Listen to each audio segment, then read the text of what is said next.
Ready Player One is directed by Steven Spielberg and stars Ty Sheridan, Olivia Cooke, Ben Mendelsohn, Lena Waithe, Hannah John Kamen, Simon Pegg, and Mark Rylance. It's the year 2045, the world is a pretty desolate place, and the only escape that most people out there have is into the digital world of the Oasis. It's a video game where you can do literally anything that you can think of. You could be any pop culture character out there. And its creator, James Halliday, has passed away, and he has left his inheritance of $500 billion hidden inside the game to any player who can solve all of his clues, get all the keys, and this quest, this ultimate treasure hunt, thrusts an unlikely hero, Wade Watts, played by Ty Sheridan, into the whole mix and to try and save the Oasis from a mass corporate takeover. I never read Ernest Cline's 2011 novel. I do know that some people absolutely love it. They think that it's a great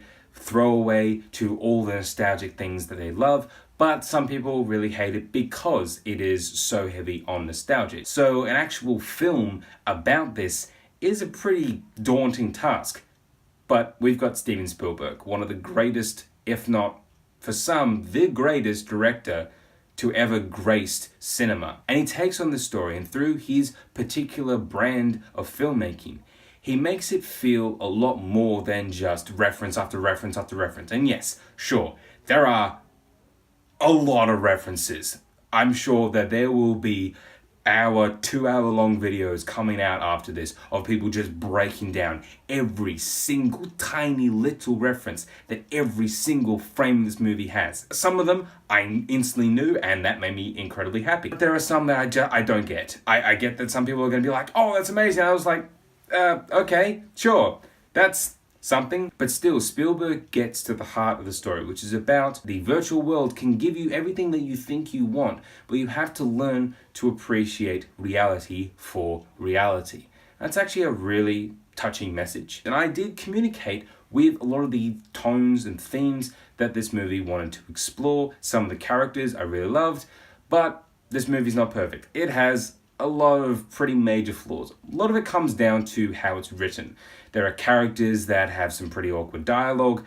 A lot of them don't get a lot of development. They're just kind of there doing their thing, and then they go on the Oasis and they become a cool character that's really fun to watch, but you don't really get a sense of who they're meant to be and what their real purpose is in the story besides, all right, look, this person's a ninja, and now they're Gundam, and this one is this cyborg troll, and look, now they're the Iron Giant. Like, okay, that's cool, but should I really care too much about these people? A lot of the story relies on those hero's journey tropes. You kind of do know where the story is going. But again, I go back to the fact that this is Spielberg directing this movie. Spielberg is not a lazy director. He wants to actually explore different characters. I really did like Wade Watts' character. I think that Ty Sheridan played him very well. He's played more of this kind of fragile yet incredibly charming, very sweet sort of person. His relationship with Artemis in both the Oasis and in the real world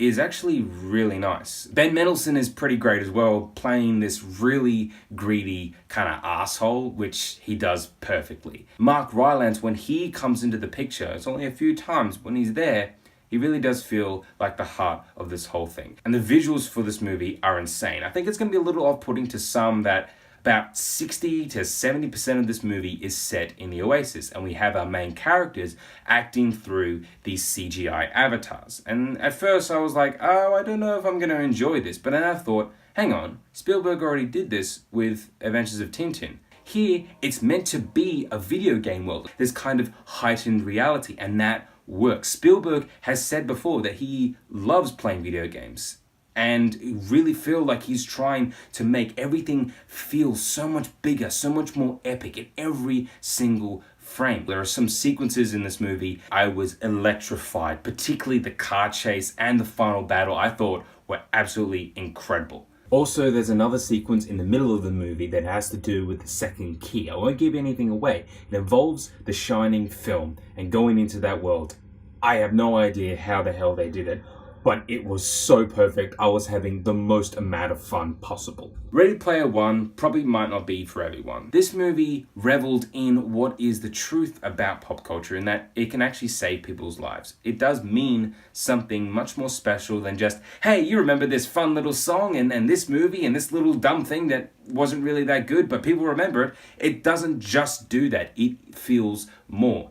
That is down to Spielberg. The script, sure, probably should have been rewritten a bit. I do connect with a few of the main characters. The visuals are absolutely incredible. Love the cinematography, Alan Silvestri's score. I really did like watching Ready Player One. It is solid, simple fun. It's going to entertain that inner child in you, one which Spielberg probably helped create. I would definitely recommend that you go and see Ready Player One, hopefully in the biggest screen possible. So Ready Player One, have you seen it? What did you think about it? What did you think about this review? Let me know in the comments below. For more Mr. Movies, click my channel link coming up right here, and thanks for watching.